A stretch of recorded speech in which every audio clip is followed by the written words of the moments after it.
Hi, good afternoon, everyone. Thank you for being here. Let me recognize Bob Ryder, the president of the Chicago Federation of Labor.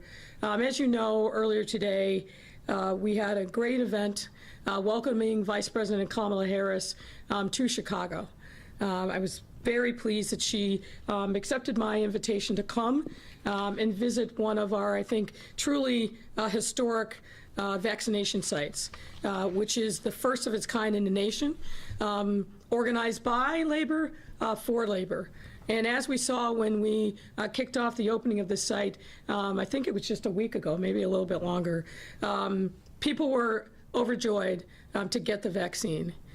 The thing that we've experienced since vaccines first came to our city is doing a lot of work to make sure that we're educating people about the safety of the vaccine. And there's no better way to do that than peer-to-peer. You know, we can have celebrities, we can have elected officials, but when somebody that you know in your network, your family member, a colleague gets a vaccine, what we've seen is vaccine hesitancy starts to decrease over and over again. And I think the fact that so many union members are enthusiastically signing up to get the vaccine at Local 399 is a real testament to that. They really started with healthcare workers. And I want to give a shout out to SAU Healthcare, who really worked with us in partnership from day one to make sure that we were educating union members about why they should get the vaccine. And we started with the frontline healthcare workers and have built up from there. It's a great success already.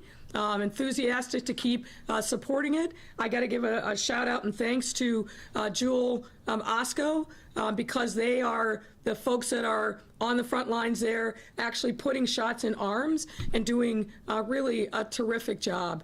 But this is exactly the kind of place that we need to have where we talk about equity. If you were, had the benefit of being in the room today, what you saw was Chicago.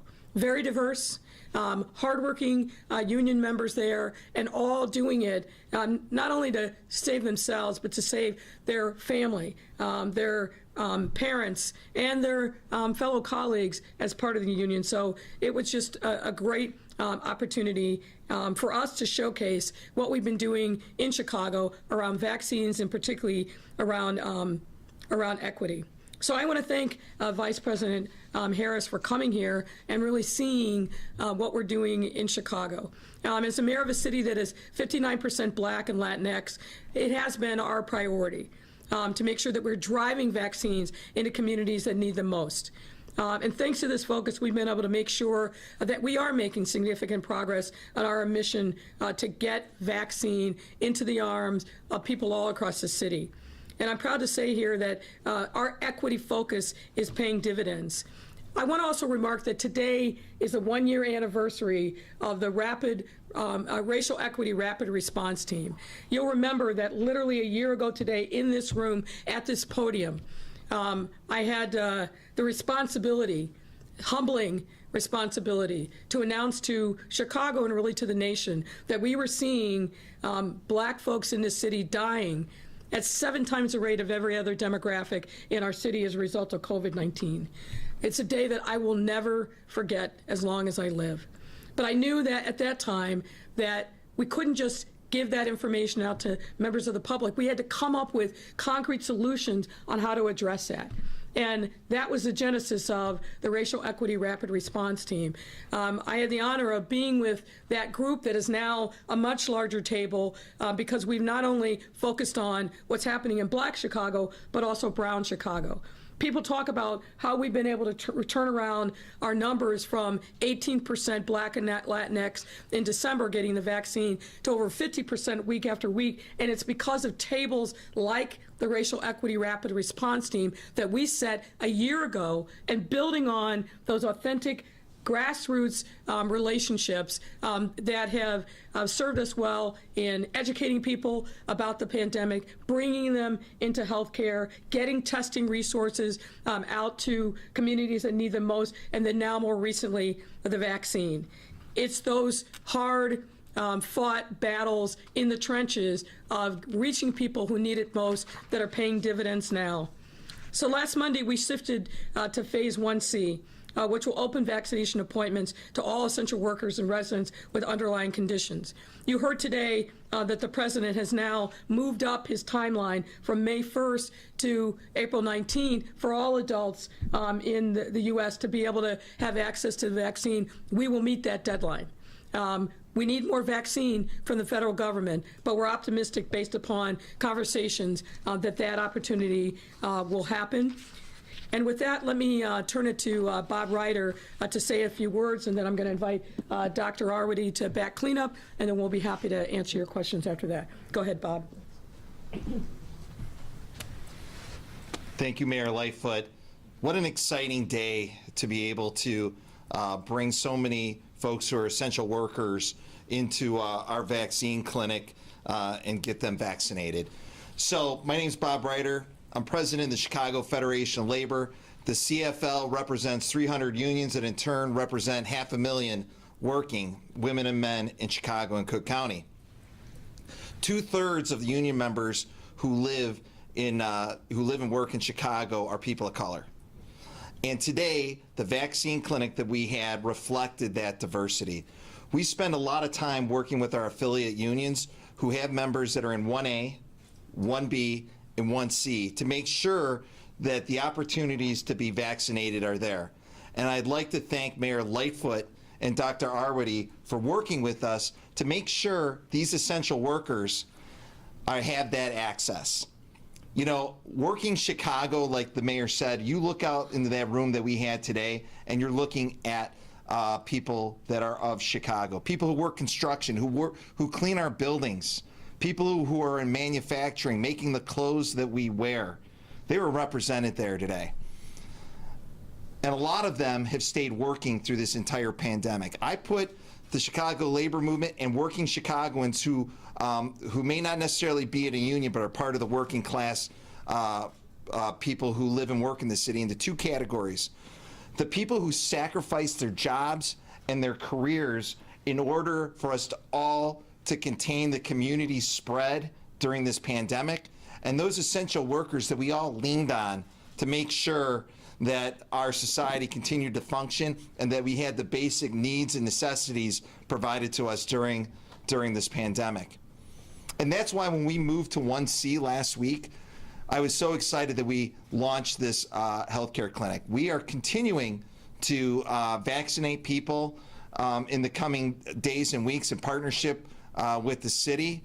And the more vaccine uptake and the more we all work to make sure that Chicagoans are vaccinated, the closer we'll get to being back to normal. And until then, wear your mask, wash your hands, and let's get back to work and have a post-pandemic recovery that we know we're all capable of. Thank you.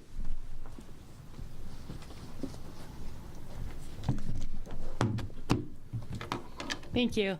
I'll be brief. It was really an honor to be able to share some of the good work that we are doing here on vaccination in Chicago today with the Vice President. So, two things were what we focused on. Number one, Chicago has been doing an amazing job on vaccine efficiency. What do we mean by efficiency? Does all of the vaccine that comes to our city get into arms? Where you look across the states, most states have about 70 to 80% of their vaccine into arms.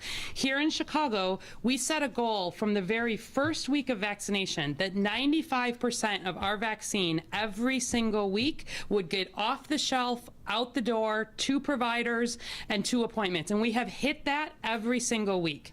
Secondly, we set a goal to do this quickly. We said we want within a week, 85% of our doses of vaccine being reported into arms and reported. Again, a pretty audacious goal, and we have hit that every week. And in fact, we've been hitting over 90% and even 95% of our vaccine efficiency goals each week. So they were pleased to hear about that because people have been calling and wanting to know, how are you moving so quickly? Now, if you saw my inbox, you would know that there are a lot of people here in Chicago still really wanting to get that vaccine. And I know what a struggle that's been for people excited to get it, and I want to see that demand. The only thing that has been holding us back there is just the amount of supply.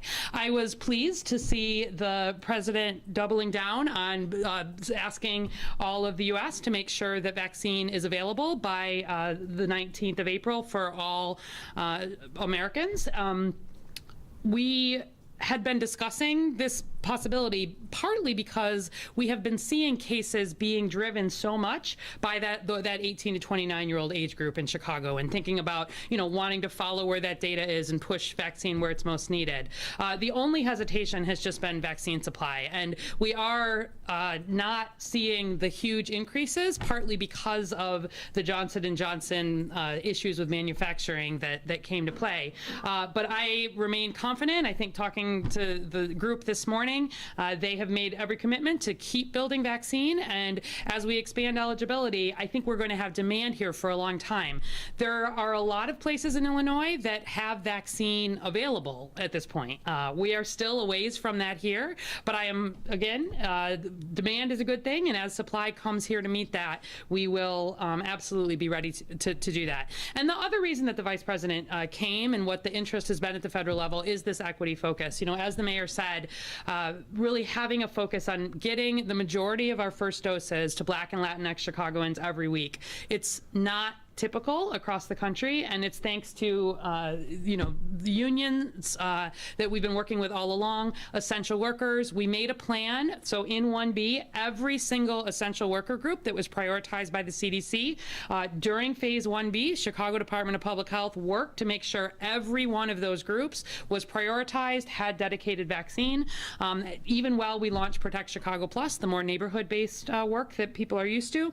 And now that we're really into this home stretch of wanting to get people vaccinated really without restrictions, we're going to keep this equity focus in terms of bringing vaccine to where people are, using trusted messages, and build on the really strong infrastructure. We've got more than 620 providers here in Chicago ready and anxious to get vaccine. So I'm very confident that we will be continuing on the good path that we're on. If you look at folks over 18 plus, we now have more than 40% of Chicagoans have gotten at least that first dose.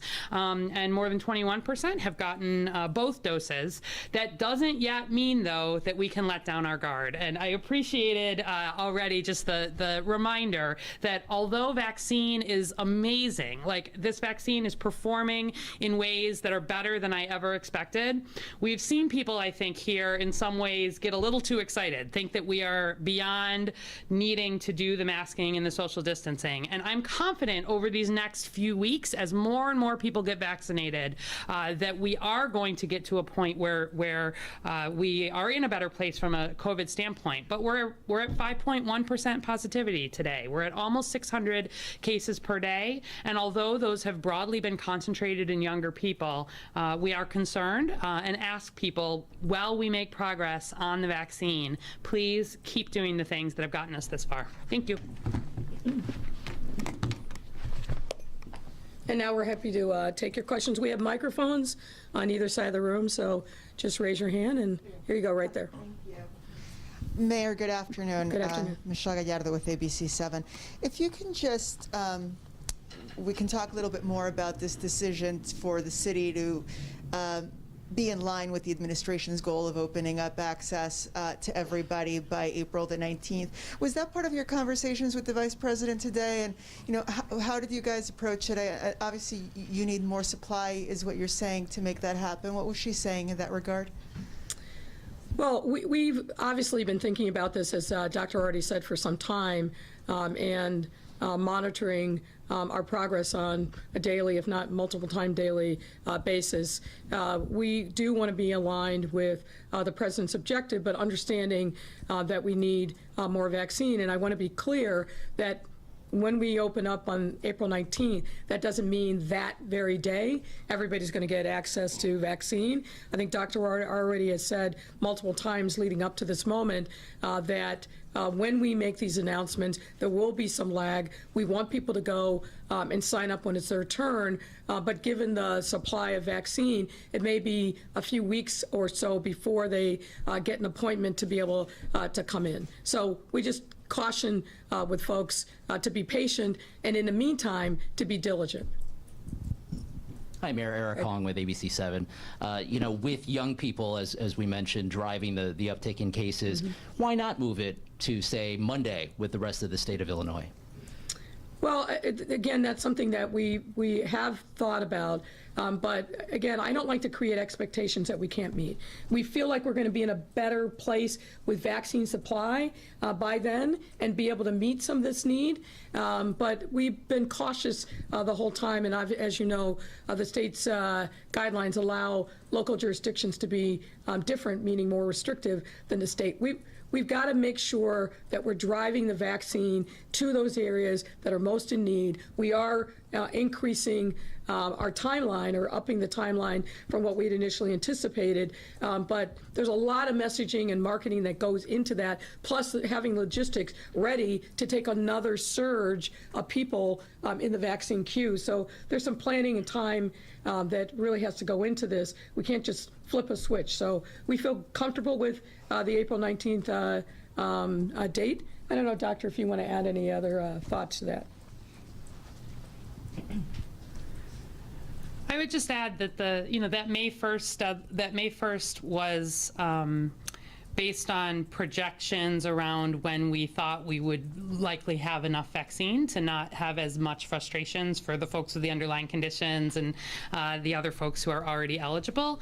But look, we're seeing cases in younger people. And so this has been, we follow the data, we follow the science, and it's about wanting to make shifts where we're able to. And so I do think it's the right thing from a science perspective. And we didn't know, obviously, that the president was going to announce this today, but we had already been discussing this timing and thinking about wanting to be clear with folks and open it up. But I also just am aware that vaccine supply does remain limited, and I have also had additional conversations with the IDPH, for example, and the state, and about really wanting to make sure that parts of the state that are harder hit from a case perspective and that are somewhat less supplied in terms of vaccination, that the Northeast is really prioritizing getting vaccine supply. And so I think as we are able to see some more of that happen and some more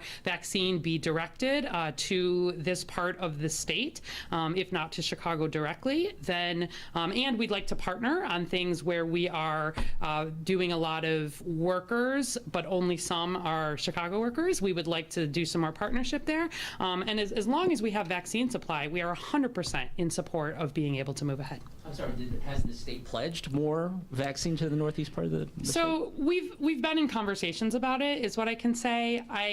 They recognize that there are, I believe, 80 counties in this state that have already been able to open to full availability because they have vaccine available.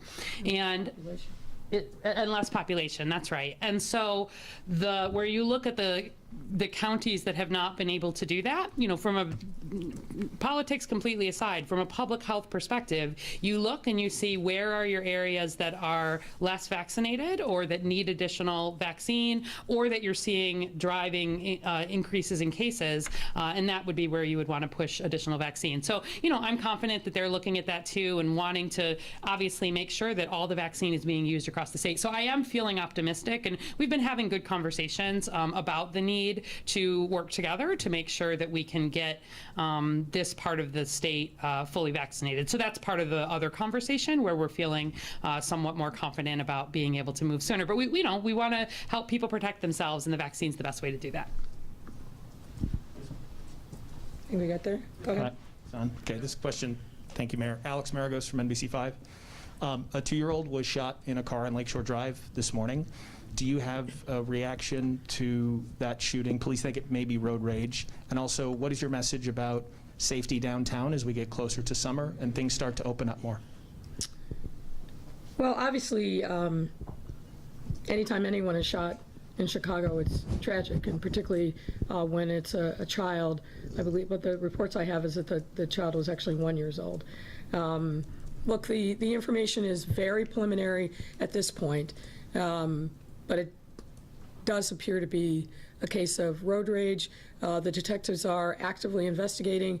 They have witnesses and a suspect, at least one, in the area, and are actively pursuing the other car that was involved. So I don't want to say much more than that, but it's clearly tragic.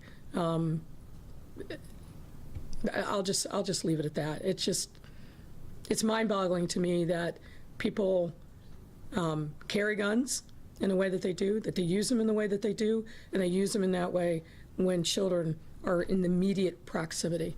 So we'll see what the investigation tells us about the further facts, but it's just a terrible tragedy. In terms of downtown safety with people coming out? You know, I wouldn't actually link the two together. I think it was coincidental that it happened where it happened.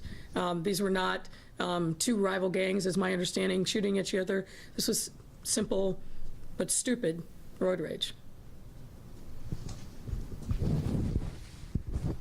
Hi, Mayor. Heather Sharon, WTTW. Yes. Can you tell me why the press availability was canceled at Pington Park, and does it indicate a widening breach between you and the governor because you did not appear today in public? No, it has nothing to do with that. I mean, the governor and I may not agree on every policy issue, but he and I have worked very, very hard over the time that I've become mayor to make sure that we have a very good working relationship, and we do. The simple matter is I had to pull aside with the vice president, and the press conference started without me. So I suspected that folks might want to hear from me, so we decided to have this avail here at City Hall. So that's a simple fact. So you didn't relocate this press conference because of the protesters at Pington Park? No, as I said, my understanding from my staff, as I got in a car finishing with the vice president, is the press conference started with the two senators that were there. So for at least a week, I've heard you and Dr. Arwady say that Chicago needs more vaccine that's now being sent to southern and rural Illinois. Why hasn't the governor agreed to do that, since you can see on any vaccine appointment map that there are green dots all over southern Illinois but red dots in Chicago and Cook County? Well, look, we have obviously been actively engaged with the state about the need up here in the northeast section. So it's not just Chicago, but it's suburban Cook, Lake County, and other counties up here. We have more population up here, so it's not a surprise that the need is going to be great in an area of the state where the population is the greatest. And we're continuing to advocate for where there's saturation in other parts of the state to use those precious resources to bring them here, and we hope that those conversations will in fact result in more vaccine coming to Chicago, suburban Cook, and the surrounding area. But we're going to keep doing what we can with the supply that we do have. Let's go over here, and then we'll come back to here. Oh, no, not me. Go ahead. Okay. Go ahead. I'm Aaron Gettinger. I Park Harold in the house. Hey, yeah, I'm here. Yep, you know it. I'm Aaron Gettinger. We've got two questions. On March 25th, AIDS Foundation Chicago and Howard Brown, this actually may be for Dr. Arwady, but it's addressed to you. They published an op-ed, not an op-ed, kind of an open letter demanding that CDPH and IDPH, but CDPH for this point, include and name all majority Black, Indigenous, and Latinx areas in Chicago as priorities for vaccine distribution immediately. At the protest today, Alderman Sigcho Lopez said that he was there to demand that he have a serious conversation about equity in the vaccination process with you. I didn't know if, are all of the majority Black and Latinx areas already open eligibility for United Center at this point? Didn't know if you had any response to that. I didn't know if you'd read the open letter from AIDS Foundation Chicago or Howard Brown, or if you could just discuss that. Look, the bottom line here is we would love to be able to push vaccine in every single neighborhood, but we have a finite amount of vaccine. So from the very beginning, obviously, we focused on equity, and we focused specifically within that on areas of the city that have been hardest hit by case numbers and by deaths. We're using the science to guide our vaccine strategy as one would expect. If we had an infinite, an unlimited amount of vaccine, it would be easier to do what some of these folks are urging. But when you've got a finite amount of vaccine, you've got to prioritize. And our prioritization, which I'm proud of, is focused on equity and getting it into the arms of those people who are most at risk of spread. And we've explained this over and over again. We're not going to be able to satisfy everyone, but I'm very confident in a strategy. That's why we've gone from having 18% vaccine uptake in December in Black and Brown Chicago to over 50% week after week. That's why we have significantly seen increases in the number of seniors 65 and up who are getting it. That's why we're starting to see case rates come down exponentially in Latinx Chicago because of this intentional work around equity. And I'm proud of the way in which we've managed this finite resources, and we'll open up more as we are able, given the amount of vaccine that we have. Dr. Arter, you want to chime in here? I've got one more, but yeah. Yeah, I would just add to that, why do we vaccinate? We vaccinate to prevent COVID, to prevent disease. And the very focused vaccination efforts that we've had through Protect Chicago Plus and through all the Protect Chicago have had the impact of erasing the inequities in COVID cases that we have seen in Chicago plague us for a year.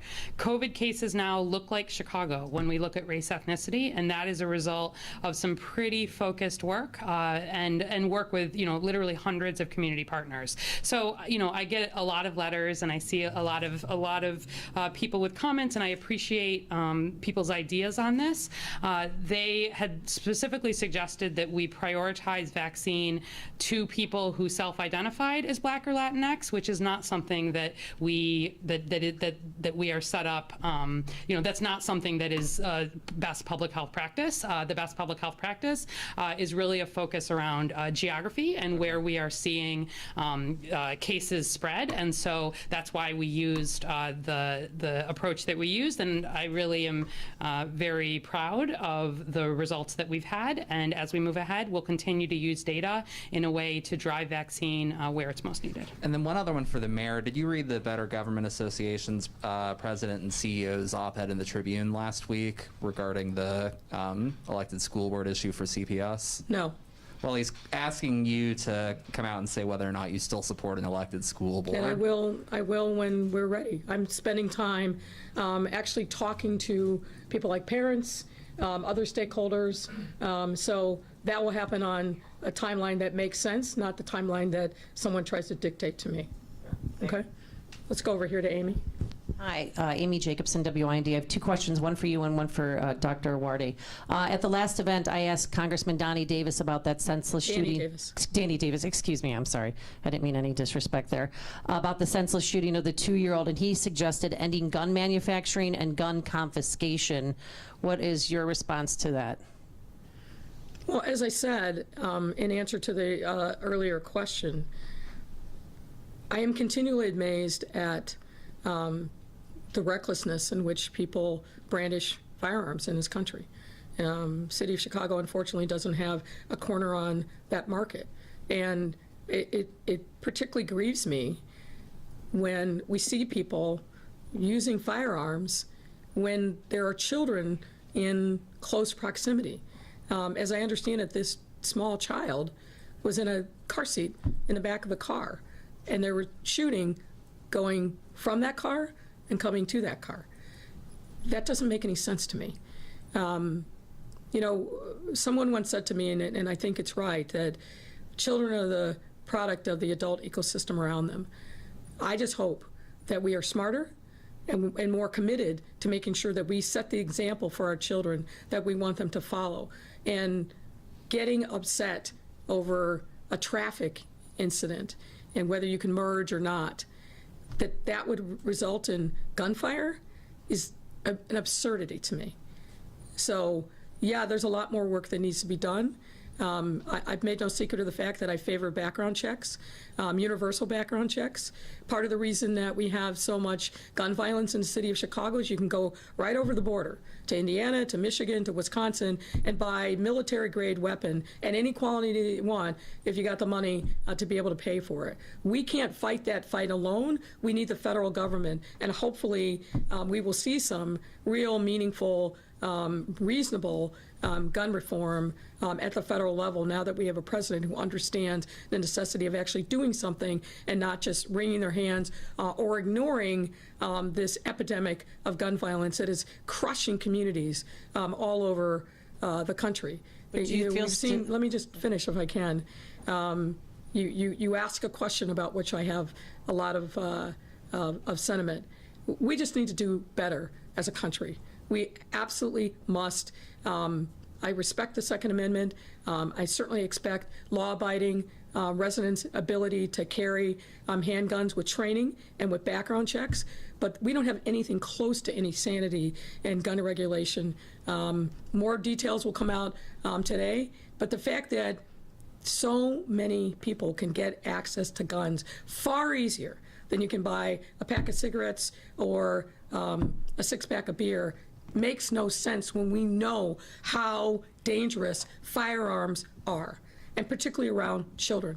Every single child in our city, in our state, in our country deserves to be able to grow up without the fear of coming outside on a warm spring day for fear of gun violence, or worse, being in their home where they feel like they're safe and having a gun come through the window or through the side of a wall.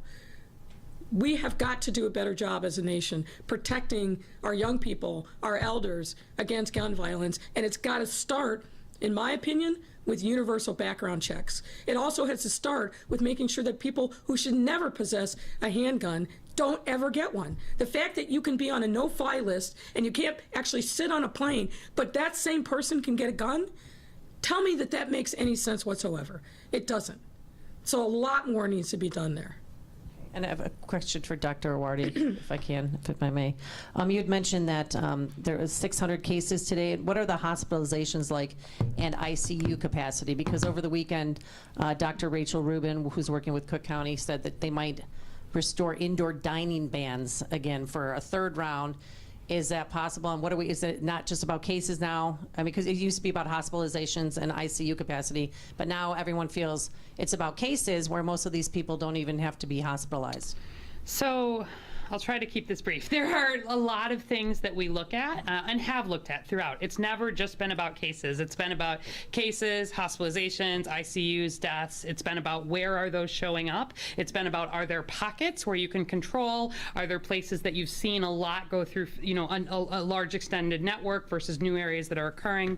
So, you know, all of the data related to hospitalizations and ICU is on our website, chicago.gov/coronavirus.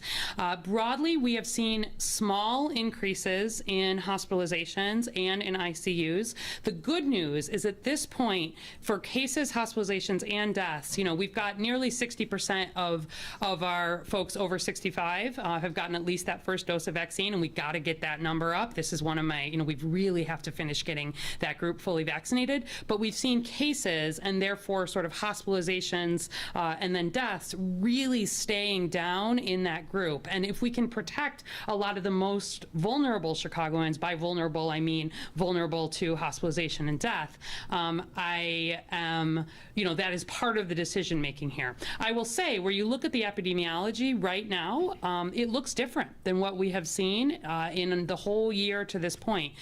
We are broadly seeing cases across the north side more than we are across the west side or the south side. The north side has been less hit by COVID overall, meaning there are more people with no natural immunity and more possibility for additional spread in that area. And we know that still not enough people are vaccinated to sort of keep up with that. We don't look the same as Michigan. Michigan is a big concern for me, where we look and see that in Michigan, we have seen cases go up to a point almost as high as they were for them back in November, December. They've seen hospitalizations very much follow suit. They're seeing deaths follow suit. They have clearly more cases of a couple of the variants. We have some of that here, probably not as large a percentage. And they're seeing children affected, which is one of the other reasons why we think that B117 variant may play a more important role. So their epidemiology does look different. And right at the moment, we're certainly watching this with concern. The mayor and I were just discussing this morning. But my hope is that with gatherings over Easter, Passover, et cetera, that people, especially younger people, were being careful, especially with those who were older who had underlying conditions. I am not concerned right now about seeing the health system get overwhelmed in the way that was a major concern for us early on, and then a significant concern even in November, December. But every case, right, does have the potential, especially as it gets into more vulnerable people, to turn into a hospitalization or even a death. And so we're balancing a lot here.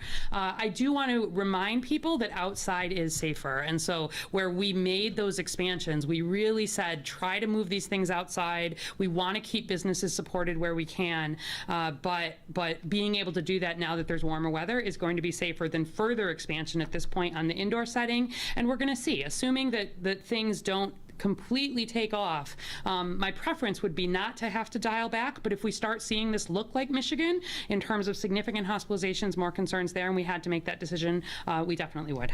All right, we're going to do two more from these two. Okay, good afternoon, Madam Mayor. Good afternoon, sir. Let me do it in African way. You don't talk to mayor and sitting down in my culture. Sorry. Anyway, my name is Olawale Idris. I'm the publisher of Africa USA Today magazine online. Yes, Africa USA Today online. I'm so proud of you, Madam Mayor, what you're doing. I wish I could take this thing off.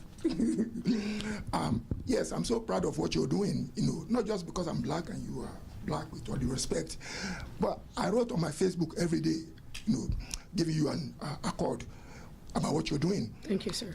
When you were elected, sorry, I didn't vote for you. I voted for the other candidates. I'm confessing. Confession is good for the soul. Amen to that. I mean, even though you were standing next to me at the WTTW during the election time, but I didn't really think much of it. But now you are surprising everybody, you know, not just in Chicago, international arena. I'll take that as a compliment. It is a compliment. Thank you. So Okay. Now, there are a large number of African community, not only in Chicago, but in Illinois. I know after this meeting, they're going to be calling me, Wale, what happened? What do you know? So what do I take back to them, especially with what happened between you and the Vice President, Kamala Harris? What was the progress? I mean, what can we take back to the African community? Because most of them, they are still kind of pessimistic about this vaccine. I took mine twice back in February, Moderna. And, you know, the only thing I see is I eat a lot now. I eat more than I used to eat. But my question is, what should I take back to the African community in terms of caring for them? So I appreciate the question. Look, I certainly understand the hesitancy of people about the vaccine, but I think what we've seen is that people who were once very hesitant are now becoming anxious to get the vaccine. And why? I think the why is because people are now seeing folks who look like them in their communities, in their families, in their network, as their work colleagues, actually getting the vaccine. And Bob and I were talking about this earlier today. Part of the beauty of the work that we've done with organized labor is your most trusted ambassador for the vaccine is somebody you know. So those union members who are talking to their colleagues about, yes, I got it, nope, no side effects, feeling pretty good, absolutely, I'm going back for my second shot. That kind of word of mouth is invaluable, more valuable than really anything else. So I think the word is the vaccines are safe. I think we've proven that, and just to be clear, we didn't just take the CDC's or the FDA's word on it. We organized a local team of experts who are themselves diverse that Dr. already selected. They went through all of the scientific data and then came to a determination, both with Pfizer, Moderna, and now Johnson & Johnson. That gave me also added comfort that local folks were really scrutinizing the scientific data. In addition to that, each of these vaccines has had a pool of people that is really diverse as part of the vaccine trials, meaning this wasn't done on some other population and then interpreted and given to us. Black folks, brown folks, Asians, a whole diverse array of people that look like the population of the United States were part of the vaccine trials. So I feel very comfortable. And the last thing I'll say is this, you know, my dear mother 92 years old. I've been working on her, and I'm proud to say that she got her first shot recently. And I wouldn't encourage my own mother, someone who I love dearly, to get the vaccine if I didn't have confidence in its safety, and I do. So I think there's a lot that we can do to debunk the myths that are out there. I've heard everything under the sun, but I think the important thing is to get people access to the facts, and then access to people that they know in their own social network to ask those questions. How'd you feel? Which one did you get? Where did you go? And when people start to hear that information, I think their comfort level just goes up and up. All right, last one more here. Yes, ma'am. Hello, Mayor. This is Coco, a reporter from Vision. Last week, President Biden announced additional action to respond to anti-Asian violence. So during the conversation with the Vice President, have you talked about those and how Chicago makes sure all actions on federal and local government level to benefit every Asian American member in the community? Thank you. Look, I think the president and the vice president have been 100% clear on this issue.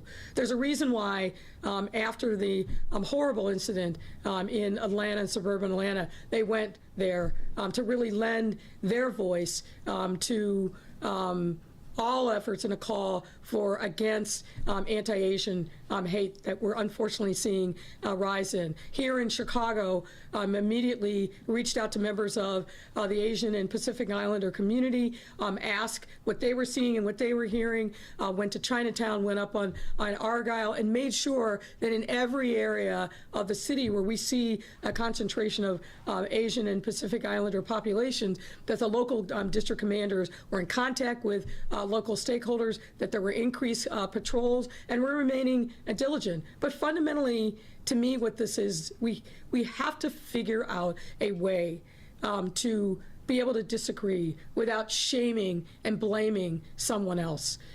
Unfortunately, we have a very checkered past in this country about that. I know that as a woman of color myself, which is all the more reason why we all have to stand in solidarity together and support each other. My view is, if it's happening to you, it's happening to me. And I think as if we all feel that way, that we are brothers and sisters in this struggle for racial equity, then we're going to make progress, because we're going to be making it together. We can't say I got mine and I'm good and you're on your own. That's not the way that we can move forward as a city or a state or a country. So we've got to stand together wherever we see hate. We've got to call it out. We've got to denounce it, and we've got to stand in support of our brothers and sisters who happen to be under siege at that moment, because the pendulum swings back. And I don't have the luxury as a woman of color thinking it's never going to happen to me. I know better.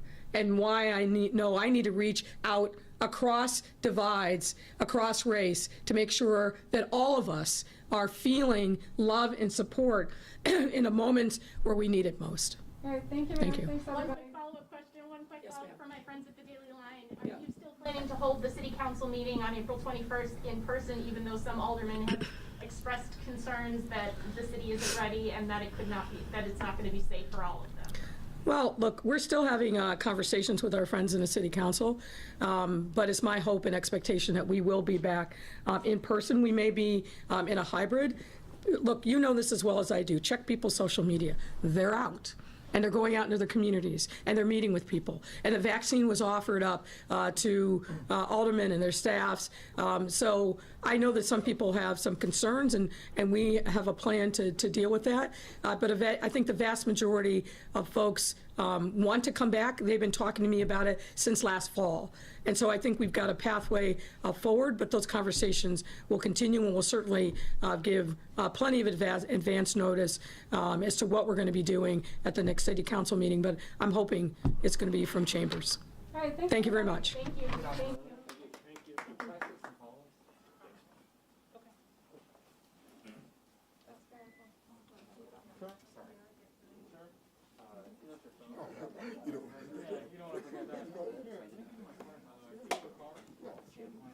I mean, vaguely remembering the letter and turning a lot of letters.